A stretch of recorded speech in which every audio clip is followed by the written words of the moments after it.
आस्था, सौम्या, जल्दी आओ। ये देखो पापा जी तुम दोनों के लिए कितना सुंदर गिफ्ट लेकर आए हैं। आवाज सुनकर किचन में काम कर रही दोनों बहुएं बाहर अपने सास ससुर के कमरे में आ गईं। आस्था की शादी अभी कुछ महीने पहले ही हुई थी, तो ये उसका पहला करवा चौथ था। इसीलिए हमने सोचा कि उसके लिए कोई अच्छा सा उपहार लिया जाए। बाकी जेवर तो अभी शादी में बहुत सारे ही बनवाए थे। डायमंड अंगूठी तब आस्था के लिए नहीं बन पाई थी, इसीलिए मैंने ही पापा से बोलकर मंगाई है।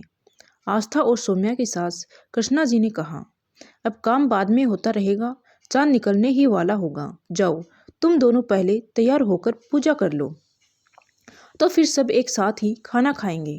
दोनों ही बहुओं को अंगूठी सौंपते हुए कृष्णा जी ने कहा, आस्था इस घर की छोटी बहू है, जिसकी शादी को अभी बस 6 महीने ही हुए हैं।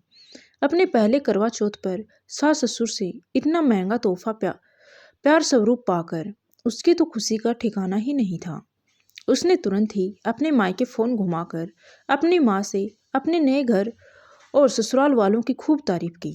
दूसरी तरफ सौम्या की शादी को काफी साल हो चुके हैं।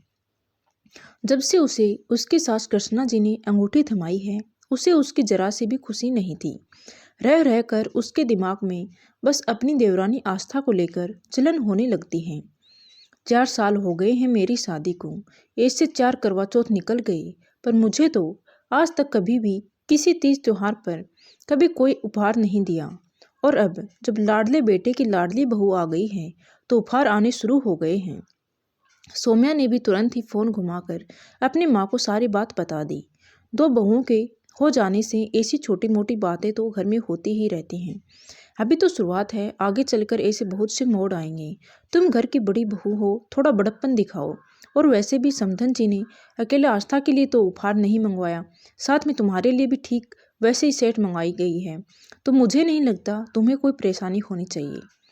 चांद निकल आया है, जाओ पूजा करो और इन सब बातों को अपने दिमाग में मत लाया करो, वरना नुकसान सिर्फ तुम्हारा ही होगा। सौम्या की माँ ने बोलकर फोन काट दिया। सब मुझे ही गलत समझते हैं माँ, कम से कम तुम तो अपनी बेटी की भावना को समझती।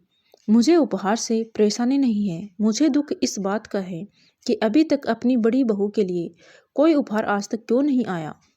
सौम्या ने रोते रोते अपने आप से कहा। तभी आस्था ने आवाज दी, भाभी आप अभी तक तैयार नहीं हुई? चांद निकल आया है, जल्दी कीजिए, सब लोग आपका इंतजार कर रहे हैं। सौम्या जल्दी से तैयार होकर बाहर गई, पूजा की, व्रत तोड़ा। सब लोगों ने पूजा कर एक ही साथ खाना खाया। माँ सारे दोस्त कॉफ़ी के लिए कैफ़े जा रहे हैं। मैं और आस्था भी साथ होकर आते हैं, थोड़ी देर में आ जाएंगे। छोटे बेटे रवीश अपनी माँ से बोला, सब समझती हूँ मैं, सारे दोस्त जा रहे हैं, या तो अपनी पत्नी को कहीं ले जाना चाहता है। माँ ने हंसते हुए कहा, जल्दी घर आना और बहू से बोलना सारे जेवर उतार कर जाए, क्योंकि जमाना सही नहीं और आने में रात भी हो जाएगी। उन दोनों के घर से जाने के बाद माँ ने बड़ी बहू सौम्या को अपने कमरे में बुलाया। कोई परेशानी है क्या बड़ी बहू? शाम से तुम्हारे चेहरे पर सिकन देख रही हूँ। पहले से ही भरी सौम्या अपने गुस्से पर काबू न कर पाई और वो रोने लगी। माँ, इन 4 सालों में आपने एक पल भी मुझे कभी भी ये महसूस नहीं होने दिया कि मैं अपने माता पिता से दूर किसी एक नए घर में आई हूँ। हमेशा मुझे एक बेटी से ज़्यादा ही प्यार किया, फिर ये देवरानी की शादी हो जाने के बाद इस तरह का भेदभाव क्यों? आपने पहले तो कभी मुझे किसी त्योहार पर कोई उपहार आदि नहीं दिया था, फिर अब क्यों?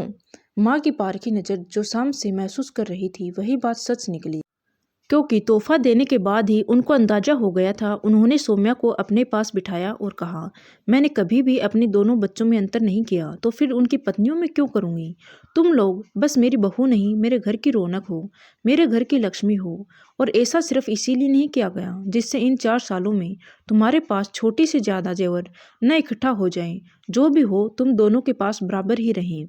माता पिता कभी अपने बच्चों में भेदभाव नहीं करते। मुझे पूरी उम्मीद है कि तुम्हें अपने सारे सवालों का उत्तर मिल गया होगा। मैं चाहती थी मेरी दोनों बहुओं के पास सब कुछ एक जैसा और बराबर हो।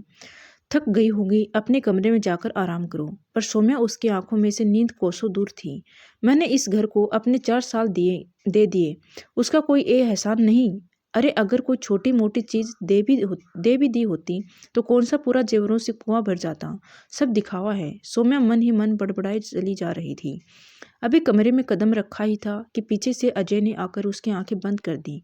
करवा चौथ मुबारक हो पत्नी जी। सौम्या मुड़कर पीछे देखती उससे पहले ही अजय ने उसके हाथ में एक सुंदर सा ब्रासलेट पहना दिया। सौम्या चौंक गई। ये तो इससे पहले वो कुछ बोल पाती अजय ने बोलना शुरू किया। हाँ, ये वही ब्रासलेट है जो तुम्हें रवीश की शादी के जेवरों की खरीदारी करते समय बहुत पसंद आया था। तभी माँ ने इसे तुम्हारे लिए खरीद लिया था और किसी मौके पर देने के लिए रख लिया था।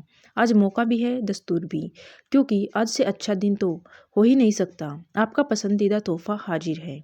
अजय ने घुटने टेक कर अपने हाथ को सौम्या की तरफ बढ़ाते हुए कहा। सौम्या की बात आंखों में से आंसू आने लगे। मुझे माफ़ कर दीजिए अजय, मुझसे बहुत बड़ी भूल हो गई। मैंने माँ पापा को कितना गलत समझ लिया। मैं भूल ही गई कि इतने सालों में उन्होंने भले ही मुझे कोई तोहफा खुद से न दिया हो, पर हर साल, हर त्यौहार, हर जन्मदिन, हर सालगिरह पर तुम मेरे लिए कोई ना कोई निशानी जरूर लेकर आते हो। और वह सब मेरा खुद का होता है जो कि इसी घर में मुझे मिलता है। मैंने माँ से कितने रूखे अंदाज से बात की हैं। मेरे बारे में क्या सोच रही होंगी, सौम्या ने रोते हुए कहा। उसकी चिंता तुम्हें करने की कोई ज़रूरत नहीं है। माँ अपनी बड़ी बहू को खुद से भी ज़्यादा अच्छे से पहचानती है और वह खुद भी इस दौर से गुजर चुकी है, तो उनसे ज़्यादा इन सब बातों को इतने अच्छे से कोई नहीं समझ सकता। अजय ने सौम्या की आंखों में आए आंसू को पोंछते हुए कहा। तुम ज़्यादा परेशान ना हो, मुझे इस बार आइसक्रीम खिलाने नहीं ले चलोगे मिस्टर हस्बैंड, सौम्या ने हंसते हुए कहा। जी, बंदा तो कब से आपकी खिदमत में हाजिर है।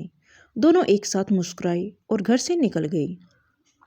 सुबह सब कामों से फुर्सत के बाद जब सौम्या ने देखा सासू माँ अकेली ही बैठी है अपने कमरे में, तो उनके पास गई और बोली, माँ मुझे माफ़ कर दो, मैंने आपको कितना गलत समझा, आपसे गुस्से में बात की।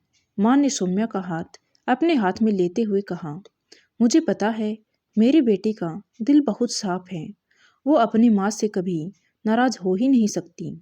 सौम्या ने माँ जी को खींचकर गले से लगा लिया। दोनों सास बहू मुस्कुरा दी। आशा करती हूँ दोस्तों ये कहानी आपको पसंद आई होगी। कहानी पसंद आई हो तो प्लीज़ वीडियो को लाइक करें, शेयर करें व कमेंट करना बिल्कुल ना भूलें। धन्यवाद दोस्तों।